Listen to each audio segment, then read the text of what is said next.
નમસ્કાર, નિર્ભય ન્યૂઝ સાથે હું રિદ્ધિ।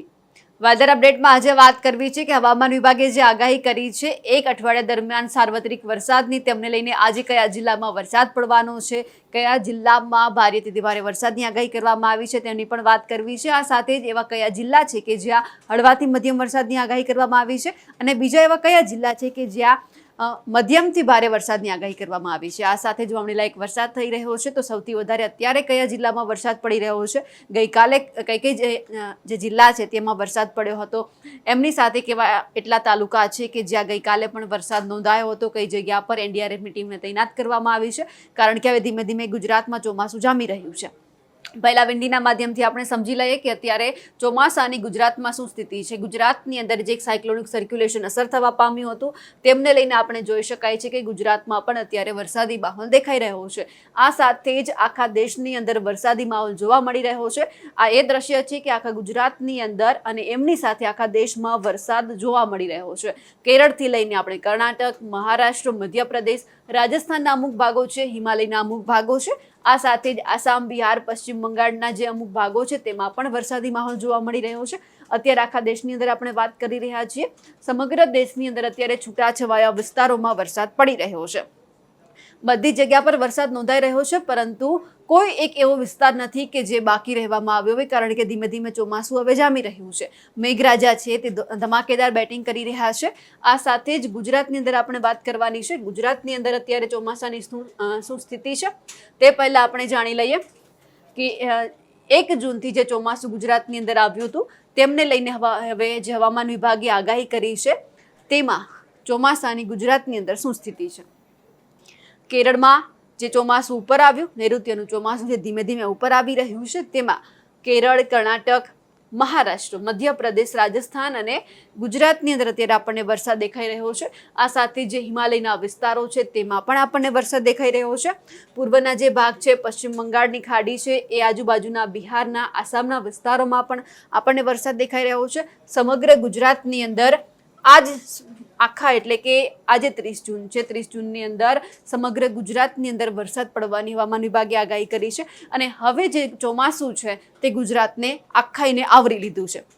અત્યાર સુધી અમુક જ એવા વિસ્તારો હતા કે જ્યાં વરસાદ પડી રહ્યો હતો, અમુક જિલ્લા હતા કે જ્યાં વરસાદ પડી રહ્યો હતો, દક્ષિણનો ભાગ હોય, મધ્યનો થોડો એવો ભાગ હોય કે પછી સૌરાષ્ટ્રના જે દરિયાકાંઠાના વિસ્તારો છે એમાં વરસાદ પડી રહ્યો હતો, પરંતુ આજ એટલે કે 30 તારીખ સુધીમાં સમગ્ર ગુજરાતની અંદર વરસાદ પડી રહ્યો છે। સૌપ્રથમ આપણે એ પણ જોઈ લઈએ કે ગુજરાતની અંદર આજે હવામાન વિભાગે કઈ કઈ જગ્યા પર વરસાદની આગાહી કરી છે।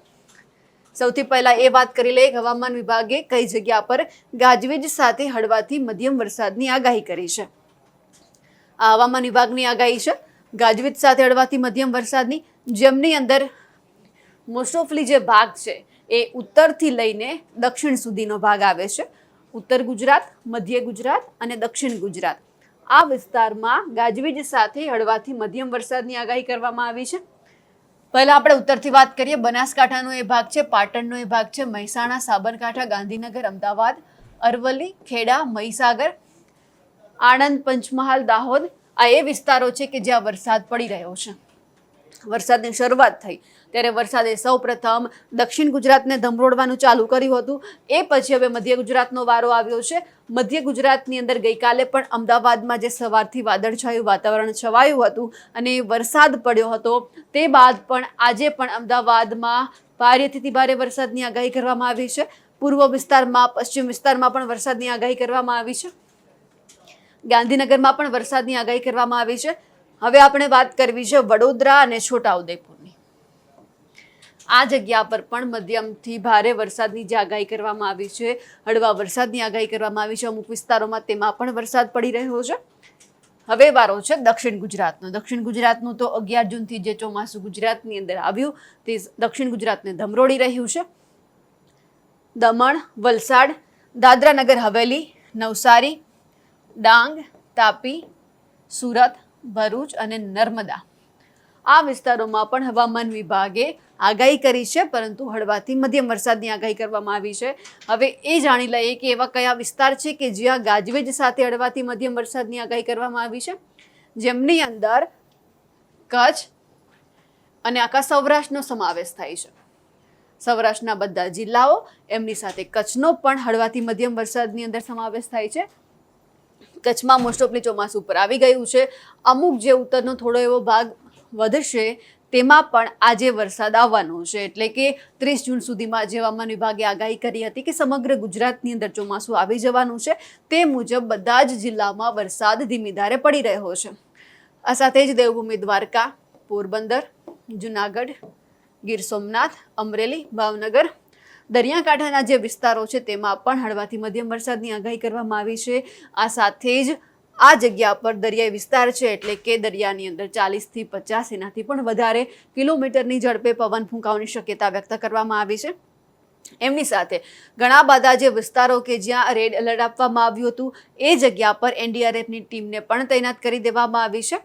ધીમે ધીમે વરસાદ જે ઉપર આવી રહ્યો છે તેમાં જામનગર, રાજકોટ, બોટાદ, સુરેન્દ્રનગર, મોરબી આ વિસ્તારમાં પણ હવામાન વિભાગે જે આગાહી કરી છે તે મુજબ હળવાથી મધ્યમ વરસાદની આગાહી પ્રમાણે હળવોથી મધ્યમ વરસાદ પડી રહ્યો છે. એનડીઆરએફની ટીમને તૈનાત કરી દેવામાં આવી છે એ વિસ્તારમાં કે જ્યાં પૂર જેવી સ્થિતિ સર્જાઈ શકે છે. એટલે કે લોકોને જ્યારે જરૂર પડે ત્યારે એનડીઆરએફની ટીમ તેમને મદદ કરવા માટે તેમને સાથે ખડે પગે રહે. એટલે કે જ્યારે 30 જૂન સુધીમાં ગુજરાતની અંદર ચોમાસું આવી જવાનું છે, ગુજરાતને ધમરોડવાનું છે. એટલે કે ઘણા બધા એવા વિસ્તારો હશે કે જ્યાં વરસાદ જોરદાર બેટિંગ કરવાનો છે, મેઘરાજા મન મૂકીને વરસવાના છે. એ પ્રમાણે ઘણી બધી જગ્યા પર પૂર જેવી સ્થિતિ પણ આવી શકે તેવી શક્યતા છે.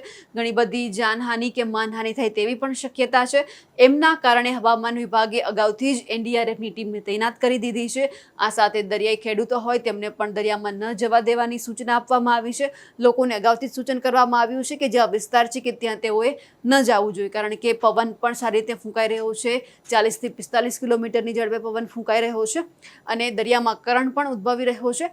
એટલે કે આ એ વિસ્તારમાં પણ ખાસ દેવભૂમિ દ્વારકા, પોરબંદર એ જિલ્લામાં એનડીઆરએફની ટીમને એટલા માટે તૈનાત કરવામાં આવી છે કે આ દરિયાઈ પટ્ટો છે, ગમે ત્યારે જાનહાનિ કે માનહાનિ થઈ શકે છે અને લોકોને સહી સલામત સ્થળે ખસેડી શકાય એટલા માટે ત્યાં એનડીઆરએફની ટીમને તૈનાત કરી દેવામાં આવી છે. ધીમે ધીમે જે વરસાદ ઉપર આવી રહ્યો છે તેમાં એ આપણે જોઈ લઈએ કે ભારેથી અતિભારે વરસાદની આગાહી કયા વિસ્તારમાં હવામાન વિભાગે કરી છે. ભારે વરસાદની જે હવામાન વિભાગે આગાહી કરી છે તેમાં અમદાવાદ, ગાંધીનગર, ખેડા, આણંદ. દક્ષિણ ગુજરાતને તો ચોમાસું ધમરોળી રહ્યું છે, એની સાથે હવે મધ્ય ગુજરાતનો પણ વારો છે. મધ્ય ગુજરાતમાં અમદાવાદ, ગાંધીનગર, ખેડા અને આણંદ આ જે 4 જિલ્લા છે તેમાં ભારે વરસાદની આગાહી કરવામાં આવી છે. આ સાથે જ પહેલેથી જ દક્ષિણ ગુજરાતની અંદર ચોમાસું આવી ગયું છે. એટલે કે નવસારી, વલસાડ, દાદરાનગર હવેલી, દમણમાં પણ ભારે વરસાદની આગાહી કરવામાં આવી છે. આ એટલા વિસ્તાર છે કે જે હવામાન વિભાગે ભારે વરસાદની આગાહી કરી છે. બાકીના વિસ્તારોમાં વરસાદ છે, પરંતુ ભારેથી ભારે વરસાદ નથી, હળવાથી મધ્યમ વરસાદની આગાહી કરવામાં આવી છે. અમુક એવા તાલુકા બાકી રહેશે કે જ્યાં જેટલો વરસાદ જોઈએ તેટલો નથી પડવાનો, પરંતુ હવે જેમ ધીમે ધીમે ચોમાસું આગળ વધી રહ્યું છે, ચોમાસાનો આ પહેલો રાઉન્ડ છે, એટલે કે હજુ ચોમાસાનો બીજો, ત્રીજો, ચોથો એમ રાઉન્ડ આગળ ચાલવાના છે. એ પ્રમાણે ગુજરાતની અંદર વરસાદ આવશે. કઈક જગ્યા પર વાદળ ફાટવા જેવી સ્થિતિ ઉદ્ભવવાની છે, કોઈક જગ્યા પર કાળા ડિબાંગ વાદળોની સાથે ધોધમાર વરસાદની સ્થિતિ ઉદ્ભવવાની છે. આ સાથે જ કોઈક જગ્યા પર વીજળીના કડાકા સાથે વરસાદ વરસવાની શક્યતા છે. પરંતુ જે અગાઉથી હવામાન વિભાગે જે આગાહી કરી છે, જે જિલ્લામાં એમને ખબર છે કે આ જિલ્લામાં પૂર જેવી સ્થિતિ આવી શકે એમ છે, અગાઉ પણ આ જે જિલ્લાઓ છે તેમાં પૂર જેવી સ્થિતિ આવી છે, ત્યાં એનડીઆરએફની જરૂર છે. એ જગ્યા પર અત્યારથી જ તંત્ર એલર્ટ મોડમાં જોવા મળી રહ્યું છે અને એનડીઆરએફની ટીમને તૈનાત કરી દીધી છે. પરંતુ જે એ જિલ્લા છે કે જ્યાં હવામાન વિભાગે ભારે વરસાદની ચેતવણી જાહેર કરી છે, એમાં અત્યારે મધ્ય ગુજરાતના 4 જિલ્લા અને આ સાથે જ દક્ષિણ ગુજરાતના 2 જિલ્લા અને એમની સાથે દમણ, દાદરાનગર હવેલી આ એ વિસ્તારો છે કે જ્યાં હવામાન વિભાગે ભારે વરસાદની આગાહી કરી છે. ધીમે ધીમે વરસાદ છે તે સમગ્ર ગુજરાતને આવરી રહ્યો છે અને બધા જ વિસ્તારોમાં અત્યારે વરસાદ પડી રહ્યો છે. આજની તારીખ પ્રમાણે જે હવામાન વિભાગે વાત કરી હતી કે ચોમાસું જે નિષ્ક્રિય બન્યું હતું 19-20ની આજુબાજુ જે સક્રિય થઈને ઉપર આવ્યું, એટલે કે સૌપ્રથમ જે મધ્ય ગુજરાતમાંથી વરસાદ નહોતો પડ્યો, પરંતુ મધ્ય ગુજરાતમાં જે સિસ્ટમ સક્રિય થઈ હતી અને જે દક્ષિણ ગુજરાતમાં વરસાદ પડી રહ્યો હતો તેમને લઈને એ સિસ્ટમ સક્રિય થતાં સીધું જ જે ચોમાસું છે દક્ષિણ ગુજરાતથી સૌરાષ્ટ્ર તરફ આગળ વધ્યું હતું. એટલે કે સૌરાષ્ટ્રમાં વરસાદ જોવા મળ્યો હતો, પરંતુ મધ્ય ગુજરાતનો વરસાદ આવવાનો બાકી હતો. એટલે કે આજે જે આગાહી કરી છે એ મુજબ હવે વરસાદ છે તે આખા ગુજરાતની અંદર આવી ગયો છે. બધી જ જગ્યા પર વરસાદની સ્થિતિ જોવા મળી છે. લોકોને જે ગરમી થતી હતી તેમાંથી હવે આંશિક રાહત મળી રહી છે અને તેમને હવે જે વરસાદની અત્યાર સુધી આતુરતાથી રાહ જોઈ રહ્યા હતા તેમાંથી પણ હવે તેમને મુક્તિ મળી છે. એટલે કે વરસાદ આખા ગુજરાતમાં આવી રહ્યો છે. તમને અમારા અહેવાલ વિશે શું કહેવું છે કમેન્ટ બોક્સમાં લખીને ચોક્કસથી જણાવજો. સાથે જ નિર્ભય ન્યૂઝને લાઇક, શેર અને સબસ્ક્રાઇબ કરવાનું ના ભૂલશો. નમસ્કાર.